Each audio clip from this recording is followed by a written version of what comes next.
আল্লাহ তাআলার কাছে এই বুড়ো বয়সে আমি ওদের জন্য তোমার কাছে আবেদন করব, তুমি আমাদেরকে কিছু দাও না দাও, আমাদের এই ভাতিজাদেরকে আল্লাহ তুমি কবুল করো। তাদের শোক সামলানোর জন্য তাদের যোগ্যতা দিও। কল্পনা করতে পারিনি পিতা হারা ছেলেগুলো আজকে আমাদের সামনে হাজির হয়েছেন। আলহেরা একাডেমির দায়িত্ব ওনার উপর দিয়ে আমি খুশি হয়েছি। তার উপর আমি নির্ভর করতে পারি যে আলহেরা কলেজকে উনি ভালো প্রতিষ্ঠানে পরিণত করবেন। তার কথা সত্যি সত্যি পরিণত হয়েছিল। আলহেরা কলেজের সাবেক সুযোগ্য প্রিন্সিপাল আমার প্রিয় স্যার মকসুদ আলম চৌধুরী, আমি স্যারকে কিছু বলার জন্য অনুরোধ করছি। মহান আল্লাহ তাআলার কাছে লাখো লাখো কোটি কোটি শুকরিয়া জানাই। আজকে মঞ্চে আছেন যারা ইসলামের জন্য জীবন দিয়ে গেছেন, এই বাংলাদেশের জন্য জীবন দিয়ে গেছেন, সেই প্রাণপ্রিয় মানুষদের কলিজার টুকরাগুলো আজকে বসে আছেন। কখনো ভাবিনি, স্বপ্নেও ভাবিনি, এমনিতেও ভাবিনি যে একসঙ্গে এতগুলো ছেলেকে, এতগুলো মহান ত্যাগীকে আমরা আজকের এই সাথিয়ার মঞ্চে দেখতে পারবো। আল্লাহ তাআলার কাছে এই বুড়ো বয়সে আমি ওদের জন্য তোমার কাছে আবেদন করব, তুমি আমাদেরকে কিছু দাও না দাও, আমাদের এই ভাতিজাদেরকে আল্লাহ তুমি কবুল করো। তাদের শোক সামলানোর জন্য তাদের যোগ্যতা দিও। কল্পনা করতে পারিনি পিতা হারা ছেলেগুলো আজকে আমাদের সামনে হাজির হয়েছেন। আজকে কথা বলার সুযোগ নেই। কথা বলতে গেলে মৌলানা আব্দুল সোহান সাহেব আমার আব্বারও মুরব্বী ছিলেন, যে স্নেহ করতেন,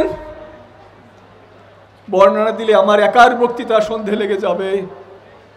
এই রকম প্রতিটি নেতার, মতিউর রহমান নিজামী ভাই আমার মুরব্বী, সে সম্পর্কে আমি বলবো না, আপনারা অনেকেই জানেন, যাদের একটু বয়স আছে তারা জানেন আমাদের সঙ্গে কি সম্পর্ক ছিল। কেন্দ্রীয় অফিসে গেলে কামরুজ্জামান ভাইয়ের সঙ্গে কথা হতো এবং ব্যক্তি পর্যায়ে কথা হতো, কাদের মোল্লা ভাইয়ের সঙ্গে কথা হতো, এরকম সবার সঙ্গে কথা হতো। একযোগে হারাই ফেললাম সবাইকে।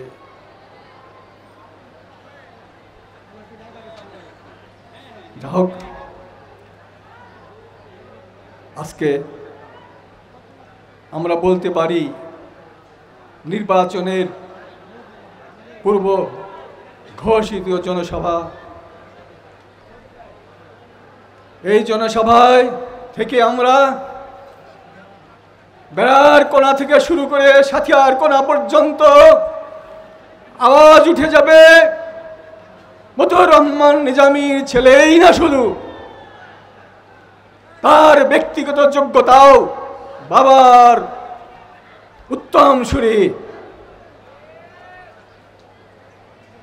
এই ছেলে, এই মানুষ লন্ডনে সুখে জীবনযাপন করতে পারতেন,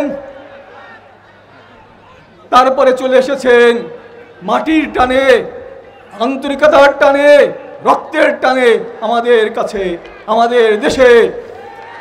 আমরা তাকে ভুলতে পারবো না, আমরা তাকে ফেলতে পারবো না।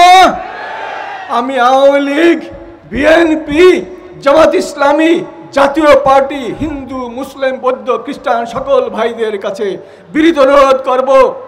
একজন ভাই বলে গেলেন আমাদের, খুবই প্রমিনেন্ট ফিগার, ঠিক একটি মানুষ বলতে পারবে না মতিউর রহমান নিজামী মানুষের উপকার ছাড়া ক্ষতি করেছে।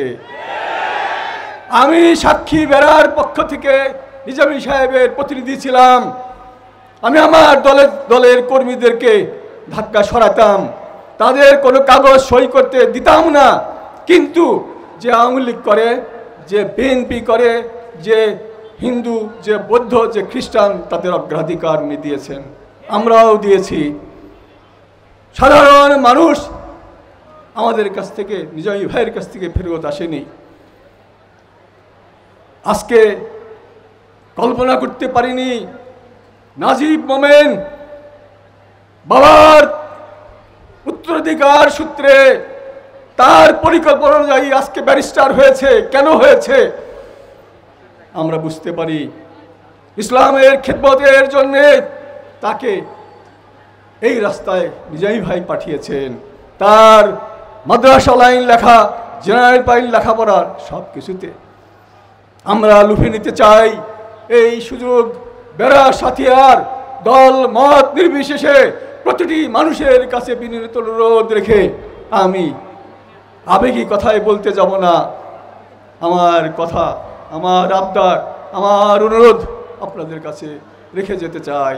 কর্মী ভাইদের কাছে একটি কথা সুযোগ মতো বলে যেতে পাই, মিথ্যা কথা না, সত্যি কথাটি গ্রামের প্রতিটি বাড়িতে বাড়িতে ঘরে ঘরে পৌঁছায় দিতে হবে আপনাদের।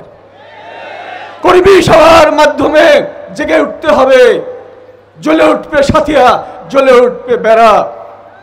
এখানে বসে থাকার সুযোগ নাই কোনো কর্মীর, কোনো সমর্থকের, কোনো রোকন, কোনো সদস্যের। আমি আবেদন কর্মী ভাইদের কাছে রেখে আগামী দিনের সফলতা কামনা করে মহান আল্লাহ তাআলার দরবারে আবেদন জানিয়ে আমার কথা শেষ করছি। আসসালামু আলাইকুম ওয়া রাহমাতুল্লাহি ওয়া বারাকাতুহু।